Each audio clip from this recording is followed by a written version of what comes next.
Bismillahirrahmanirrahim. Assalamualaikum warahmatullahi wabarakatuh. Alhamdulillah wassalatu wassalamu ala Rasulillah nabiyyina Muhammadin wa ala alihi wa sahbihi wa man tabi'ahu bi ihsan ila yaumil qiyamah amma ba'du. Apa kabar sahabat-sahabat sekalian? Semoga tetap sehat selalu, dijaga oleh Allah Subhanahu wa taala dan semoga Allah Subhanahu wa taala segera mengangkat wabah yang tengah melanda kita semua ini. Amin ya rabbal alamin. Baik, rekan-rekan sekalian, sahabat-sahabat sekalian, kali ini Abu Hazim Muhammad Teguh Azhar ingin berbagi, berkisah tentang para ulama, ya, para ulama besar, baik itu dari kalangan para sahabat maupun dari kalangan para tabi'in, atba' tabi'in, para imam madhab dan sebagainya, insyaallah taala. Kali ini Abu Hazim ingin bercerita tentang salah seorang tokoh tabi'in yang luar biasa, yang sangat menginspirasi. Beliau senior dari tokoh tabi'in ini. Tokoh tabi'in ini senior di antara tabi'in yang lain. Baik, kita akan bercerita, tapi sebelumnya kita akan ceritakan kronologi bagaimana seorang ini benar-benar luar biasa. Oke, suatu ketika Bani Umayyah itu memiliki khalifah atau Amirul Mukminin, yaitu Abdul Malik bin Marwan rahimahullahu taala. Beliau Abdul Malik bin Marwan itu sudah melakukan persiapan waktu itu untuk melakukan kunjungan sekaligus untuk umroh, ya, ke Madinah, ya, ke kota Nabi, ke Madinah, umroh, kemudian ke Mekah untuk melaksanakan umroh dan sebagainya. Tentunya bersama dengan keluarganya, anak-anaknya, ya. Kemudian pembesar-pembesar dari Bani Umayyah juga diajak. Ya, pembesar-pembesar Bani Umayyah juga diajak. Kemudian setelah itu, ya, singkat cerita, mereka itu, ya, ini kebiasaan para salaf memang. Kebiasaan dari dulu, ya, para salaf, ya, kebiasaan umat terdahulu dalam artian kaum muslimin terdahulu, ya, 3 generasi awal itu mereka kalau bepergian, termasuk Amirul Mukmininnya, ya, Abdul Malik bin Marwan itu kalau bepergian keluar safar bersama dengan para pembesar, itu mereka selalu membawa para ulama, membawa para cendik-cendikia, para ulama, para alim. Tujuannya untuk apa? Mereka punya kebiasaan kalau mereka berhenti di suatu daerah, entah itu di suatu wadi atau di suatu apa gitu ya, maka mereka itu akan membuat kemah-kemah, kemudian dihamparkan permadani di atasnya. Kemudian apa dilakukan? Yang dilakukan adalah membentuk halakoh-halakoh ilmu dan disemarakkan halakoh-halakoh ilmu meskipun itu di perjalanan safar. Ini luar biasa. Ini di antara kebiasaan para salaf. Mereka begitu menjunjung tinggi ilmu. Benar-benar peradaban ilmu. Ya, jadi bukan seperti kita sekarang, ya, peradaban yang hedon, naudzubillah min dzalik. Tapi kalau mereka itu benar-benar peradaban ilmu. Mereka begitu konsen dan mereka begitu fokus, mereka begitu mengagungkan, ya, kepada ilmu itu. Sehingga memberikan porsi yang besar untuk ilmunya. Para ulama benar-benar itu dihargai di sana, seperti itu. Nah, selanjutnya adalah singkat cerita tibalah Abdul Malik bin Marwan rahimahullah ini bersama dengan para pembesarnya itu di Madinah. Kemudian beliau pun masuk ke Masjid Nabawi, ya. Kemudian beliau itu melaksanakan sholat di sana, melaksanakan sholat di Raudhah. Dan Abdul Malik bin Marwan rahimahullah taala ini dalam keadaan tenang, sejuk hatinya waktu itu karena bisa sholat di Raudhah, mengucapkan salawat dan salam, ya, kepada baginda Nabi sallallahu alaihi wasallam, ya. Seperti itu. Dan beliau bersama dengan yang lainnya itu senantiasa sholat di sana dan tinggal beberapa hari di tempat yang mungkin kalau sekarang ada rumah dinas atau bagaimana gitu, ya, di Madinahnya seperti itu. Karena untuk seorang khalifah atau Amirul Mukminin tentunya ada tempat khusus buat mereka gitu, ya. Suatu ketika, ya, beliau, ya, rahimahullah, Abdul Malik bin Marwan khalifah dalam artian Amirul Mukminin di masa tersebut itu melakukan qailulah di suatu siang. Qailulah itu tidur siang sebelum zuhur, ya. Itu qailulah. Karena mereka itu punya kebiasaan qailulah. Kenapa demikian? Karena di antara sunnah Nabi SAW adalah seseorang itu melakukan qailulah, itu tidur siang sebelum sholat zuhur, supaya sholat zuhurnya kuat gitu, ya. Segar gitu, dalam keadaan segar. Sebangun dari qailulah itu, Abdul Malik bin Marwan ini merasa ingin ditausiahi gitu, ya. Merasa ingin dinasehati, merasa ingin ada seorang ulama dari Madinah yang memang itu bisa untuk menasihati beliau seperti itu. Ini diantara kebaikan daripada Abdul Malik bin Marwan rahimahullah. Sebagaimana diketahui dari mulai mereka datang pun ke Madinah, ini memang dari dulu, ya, Masya Allah, ya, di Masjid Nabawi itu selalu ada halakoh-halakoh ilmu. Di sana itu ada halakohnya Said bin Musayyib atau Said bin Musayyab. Di sana itu ada halakohnya Urwah bin Zubair. Di sana juga ada halaqahnya siapa Abdullah bin Utbah dan sebagainya. Banyak dari kalangan ulama-ulama tabi'in, ulama-ulama besar tabi'in di Madinah, ulama-ulama yang langka seperti itu membuka halaqah-halaqah ilmu di mana? Di Masjid Nabawi. Dan sampai sekarang wah, luar biasa ya, sampai sekarang Masjid Nabawi itu masih selalu mengadakan halaqah-halaqah ilmiah. Baik itu Masjid Nabawi maupun Masjidil Haram selalu ada halaqah ilmiah seperti itu sampai sekarang, masya Allah, dan memunculkan para ulama baru, terus meregenerasi para ulama lagi. Baik, kita kembali ke cerita. Jadi beliau ketika bangun, Abdul Malik bin Marwan bangun dari qailulahnya, beliau menyuruh salah seorang pesuruhnya, ya, yaitu Maisarah namanya, ya Maisarah, ya, panggilkan seorang ulama dari Masjid Nabawi yang ada di sana, mungkin dia sedang mengajar atau bagaimana, untuk menghadapku di sini dan untuk berceramah di depanku, untuk menasihatiku, untuk senantiasa mewasiati aku tentang kebenaran, mewasiati aku tentang kebaikan, mewasiati aku tentang agama dan sebagainya. Kemudian Maisarah pun siap. Wah, mereka pun atau Maisarah waktu itu langsung pergi ke Masjid Nabawi, kemudian masuk ke Masjid Nabawi, didapatilah di Masjid Nabawi cuma ada satu halaqah waktu itu karena halaqah yang lain sudah beres. Tinggal ada satu halaqah yang ternyata di sana adalah Sa'id bin Musayyab atau Sa'id bin Musayyib. Kemudian Maisarah ini datang karena dia seorang ajudan, karena dia seorang yang disuruh oleh Amirul Mukminin waktu itu. Kayak pun pede, dan kemudian dia menggunakan telunjuknya menunjuk kepada Sa'id bin Musayyib seperti itu, menunjuk, "Hai anta ya Sa'id bin Musayyib, anda seorang ulama disuruh oleh Amirul Mukminin Abdul Malik bin Marwan untuk menghadap beliau dan memberikan tausiahnya kepada beliau." Begitu. Tapi sebelum itu, ya, Sa'id bin Musayyib itu tidak menoleh sedikit pun kepada Maisarah ini. Dibiarkan saja begitu, ya, dibiarkan saja begitu. Karena dia sambil nunjuk-nunjuk begitu. Kemudian setelah beres, ya, kemudian dia bertanya, "Anda mau mencari siapa?" Kemudian kata Maisarah, "Tentu dari tadi saya nunjuk kamu yang saya tanya dan kamu yang saya suruh, karena saya disuruh Abdul Malik bin Marwan untuk kamu ini, ya, Sa'id bin Musayyib, untuk ke sana, diminta karena cuma tinggal kamu yang ada di sini. Diminta untuk memberikan tausiah kepada Abdul Malik bin Marwan, khalifah kita, Amirul Mukminin kita." Kemudian apa jawaban Sa'id bin Musayyib? Tahu? Oke, jawabannya mencengangkan. Apa kata Sa'id bin Musayyib? Nah, sesungguhnya kalau seseorang itu membutuhkan sesuatu, dia yang mengejar sesuatu itu. Dia akan mendatangi sesuatu itu. Tidak mungkin sesuatu tersebut yang datang sendiri kepada dia. Maka masjid kami ini, Masjid Nabawi ini, Masjid Nabi SAW ini masih luas. Kalau Abdul Malik bin Marwan hendak punya keperluan dengan saya, dalam artian ingin mendengarkan nasihat saya dan sebagainya, hadirlah ke sini, masuk ke halaqah ilmiah, masuk ke halaqah ilmu di Masjid Nabawi ini, masih luas untuk menampungnya.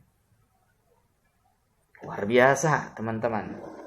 Inilah seorang ulama ahlus sunnah yang begitu menghormati Amirul Mukminin, yang pasti mendengar dan taat dalam hal yang ma'ruf pada pemimpin, tapi bukan tipe penjilat dan begitu ta'zim terhadap ilmu. Ini dia. Ketika itu langsung dia pun merasa terkejut Maisarah mendapatkan jawaban tersebut. Setelah itu dia pun kembali menghadap Amirul Mukminin. Karena siapa? Karena Sa'id bin Musayyib tidak mau untuk datang ke Amirul Mukminin, tapi menyuruh Amirul Mukminin untuk datang ke majelisnya beliau. Ini luar biasa. Langka yang seperti ini, ikhwah. Langka. Di zaman kita sekarang langka yang seperti ini. Ya. Suruh datang ke sini, Masya Allah. Luar biasa. Kemudian apa yang dilakukan oleh Amirul Mukminin tersebut? Ya, ketika mendengar berita dari Maisarah tersebut, Amirul Mukminin mendesah panjang. Seharusnya kamu tidak datang saja ke sana. Kalau yang kamu hadapi adalah Sa'id bin Musayyib. Sampai terheran Maisarah juga. Kok bisa demikian? Jangankan untuk datang ke sini, kata Amirul Mukminin. Sa'id bin Musayyib itu anaknya saya minta untuk menikah dengan anak saya, Itu dia nolak, kata Abdul Malik bin Marwan. Ya, nolak. Tidak mau. Kalau anaknya Sa'id bin Musayyib itu, anaknya nggak mau dipersunting oleh anaknya Khalifah Amirul Mukminin. Berbeda sekali dengan zaman kita sekarang ya. Kalau ada pimpinan negara apa segala macam ingin menikahi salah seorang putri daripada siapa gitu, pasti dia akan merasa dimuliakan luar biasa kan begitu. Tapi kalau Sa'id bin Musayyib enggak. Sa'id bin Musayyib mengatakan, "Mohon maaf, kami tidak bisa menerima pinangan Anda untuk anak Anda, tidak bisa, mohon maaf." Seperti itu. Bayangkan Amirul Mukminin nomor 1 di zaman itu ditolak Sa'id bin Musayyib, ikhwah. Ditolak pinangan untuk anaknya. Luar biasa. Ya. Terus apa yang dilakukan? Setelah itu, baiklah kalau begitu.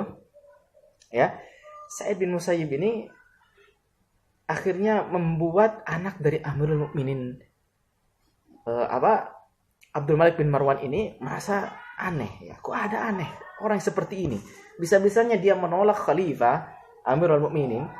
Bisa-bisanya dia itu menolak untuk datang ke sini. Sementara Amirul Mukminin ini kan pemimpin negara saat itu. Gitu kan? Dan malah menyuruh Amirul Mukminin untuk datang ke halakohnya. Ini kan suatu hal yang absurd.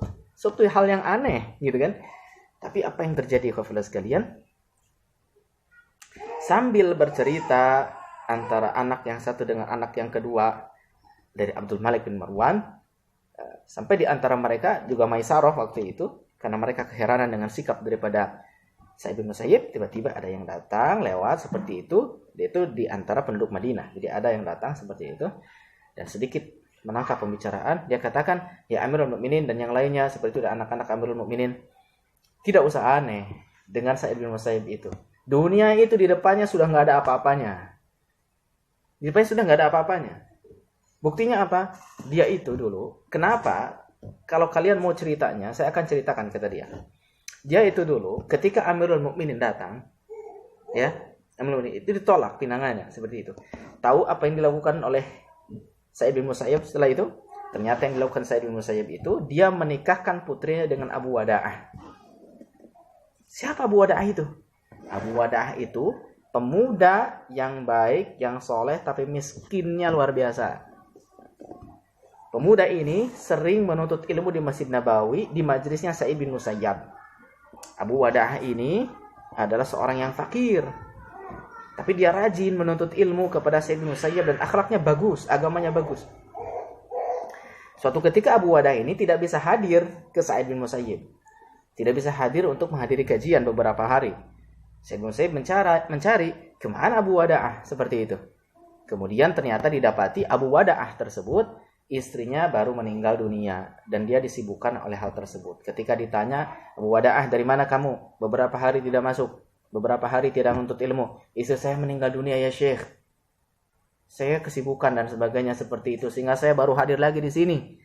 "Oh, baiklah kalau begitu." Kemudian dihibur oleh Sa'id bin Musayyib dan mengatakan, "Hai Abu Wada'ah, tidakkah kau mencari istri pengganti?" Siapa ya Syekh yang mau sama orang miskin seperti saya, pemuda yang miskin seperti saya, seperti itu. Apa kata Sa'id bin Musayyib? Aku akan menikahkan putriku. Singkat cerita, kaget dia. Ya, Abu Wada'ah kaget pasti menikah dengan seorang putri ulama luar biasa. Ya. Kemudian apa yang dilakukan oleh Sa'id bin Musayyib? Dia pun memanggil Abu Wada'ah, sini. Di depan jamaahnya dia pun berakad dengan Abu Wada'ah. Abu Wada'ah berakad suci pernikahan dengan Sa'id bin Musayyib. Artinya anak Sa'id bin Musayyib kemudian menjadi istrinya Abu Wada'ah. Pulang ke rumah, dia sampai lupa dalam keadaan saum. Pulang ke rumah dia dengan mahar 2 dirham ya. Dia cuma punya 3 dirham. 2 dirham untuk jadi mahar. Pulang ke rumah karena dia lagi saum. Waktu maghrib masuk, dia pun kemudian menyalakan lilin. Kemudian setelah itu dia makan dengan roti keringnya, yang kemudian dengan minyak seperti itu ya. Dia pun sambil bingung, bengong saja. Barusan saya nikah ya sama anaknya Sa'id bin Musayyib. Saya bengong saja. Celaka, mau ngasih makan apa saya? Gitu, seperti itu dia berpikir. Sebagaimana kita yang miskin-miskin misalkan ya, sebagian orang yang miskin-miskin pasti berpikir demikian. Seperti itu. Kemudian apa yang terjadi? Tiba-tiba pintu rumah diketuk. Siapa ini? Sa'id. Tidak pernah terlintas di benaknya kalau itu adalah Sa'id bin Musayyib. Dia katakan, "Sa'id, Akhirnya dibuka saja. Ternyata yang datang Sa'id bin Musayyab. Satu hal yang luar biasa. Kemudian Sa'id bin Musayyab singkat cerita adalah membawa anaknya yang menjadi istri daripada Abu Wadah. Nih istri kamu yang sudah saya nikahkan waktu pagi tadi, waktu siang tadi. Ya, silakan masuk. Saya tidak mau kamu sendirian di sini tanpa istrimu. Seperti itu kata Sa'id bin Musayyab. Kemudian dimasukkanlah seperti itu istrinya. Singkat cerita ikhwafil sekalian, ya menikahlah. Singkat cerita Abu Wadah pun akhirnya kemudian ditemani oleh anak dari Sa'id bin Musayyab, dan ternyata anak itu wanita tercantik di Madinah dan tersolehah, dan ilmu Sa'id bin Musayyab itu sudah tumplak semua kepada anaknya ini. Luar biasa. Singkat cerita, dia pun naik ke atas lotengnya, ya, di atas rumahnya. Kemudian dia undang tetangga-tetangganya seperti itu dan memberitahukan bahwa dia telah menikah siang hari dengan anaknya Sa'id bin Musayyab. Sampai tetangganya kaget luar biasa. Kok bisa menikah dengan anaknya Sa'id? Kamu hebat luar biasa. Saya juga nggak tahu, bingung, kata dia begitu. Ya, kemudian apa yang dilakukan oleh Sa'id bin Musayyab, yang dilakukan oleh Abu Wadah ini, temani dululah, saya mau panggil ibu saya dulu. Ibunya pun datang, akhirnya singkat cerita, ibunya pun terkejut, kok bisa menikah dengan anaknya Sa'id bin Musayyab. Kemudian, biarkan aku mendandaninya, kata ibunya. Dan inilah ibu, ketika sudah didandani, wanita cantik luar biasa, Semadinah. Wah, ini luar biasa. Dari sini kita bisa ambil kesimpulan bahwasanya, lihat bagaimana pinangan daripada Abdul Malik bin Marwan sebagai khalifah Amirul Mukminin ditolak, tapi justru malah dinikahkan dengan pemuda yang miskin tapi yang agama dan akhlaknya bagus. Ini menunjukkan bahwa Sa'id bin Musayyab adalah ulama yang tidak pandang harta, tidak pandang jabatan dan kedudukan, tapi yang dipandang adalah keimanan, ketakwaan seseorang. Yang dia pandang adalah tujuannya adalah akhirat. Ini hebatnya Sa'id bin Musayyab. Ya, semoga ada manfaatnya teman-teman sekalian untuk kita semuanya. Semoga kita bisa mencontoh mereka para salafus saleh. Amin ya rabbal alamin. Abu Hazim Muhammad Tugazar untuk diri. Assalamualaikum warahmatullahi wabarakatuh.